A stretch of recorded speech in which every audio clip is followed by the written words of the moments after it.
Good day, everyone. So today you will going to learn the selection sort. Okay.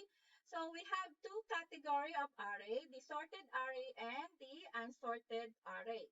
So from the unsorted sublist, we will find out the minimum element, and that minimum element will be swapped in the starting position in the unsorted element. So here, in the given example, we have six elements. Okay, so we have six elements. So how you will determine how many elements do you have? So you will start counting from 0, 1, 2, 3, 4, and 5. So we have six elements. So let's say the name of this array is M. Okay, so I have here an array name M and have six elements. So from the given sublist, it is unsorted. So what are you going to do is to swap the first position to the last position of the sublist. So you will swap this 8 to the last element.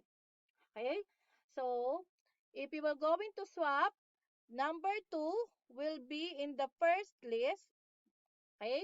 And then the last list will be 8, okay? So copy the remaining sublist, which is 5, 10, 9, and 4, okay? So since the given element is still unsorted, so we will do swapping the sub list. Okay, so this will be your past one. Okay, and then so continue swapping. So we will swap the first element to the fourth element. So what is our first element? The first element is 5 and the fourth element is 4. Okay? So copy the number 2, okay? And then swap the 4 to the first element. So the fourth element is 4, okay? And you will swap 4 to 5. Then copy the remaining sublist, which is 10, 9, and 8. Okay? Then, this will be called as pass 2. Okay? So, since we already swapped the first element to the fourth element, okay, as you can see, we still have unsorted element or unsorted sublist. Okay? So, swap the second element to the third element. Okay?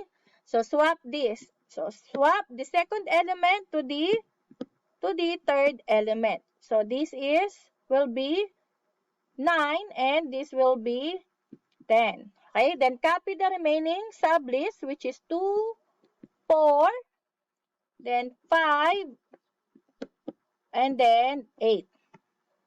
Okay, so this will be your pass 3.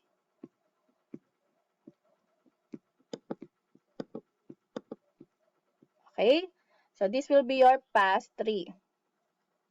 And then, since the sublist is still unsorted, so what are you going to do is to swap, okay, to swap the third element to the fourth element, okay? So we will swap the third element to the fourth element, okay? So this will be 5 and this will be 10. Okay, then copy the remaining sublist, which is 2, 4, 9, and then this is 8. Okay, so we still have the unsorted sublist. What are you going to do is to swap the fourth element to the fifth element. So swap this. Okay? So swap 8 and this will be 10.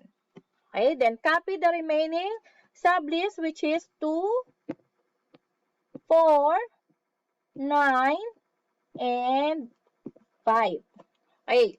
So this will be your pass 4.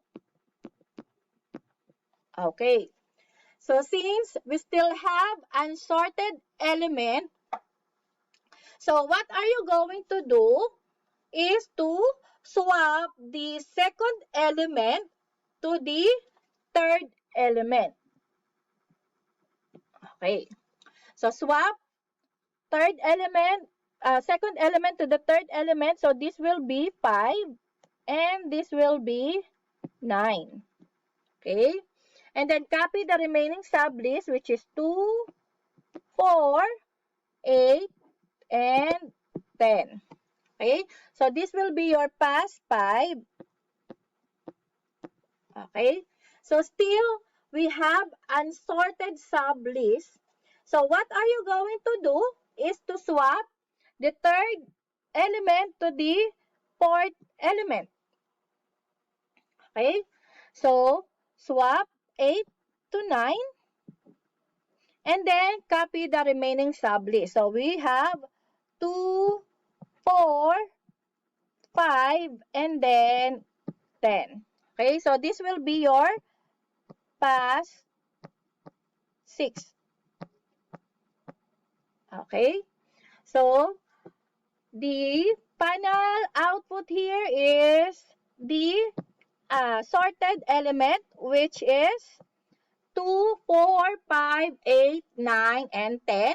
So it is done until you reach the pass 6. So this is how you will sort the element in the selection sort. So I hope you learned something new. Then good luck and God bless.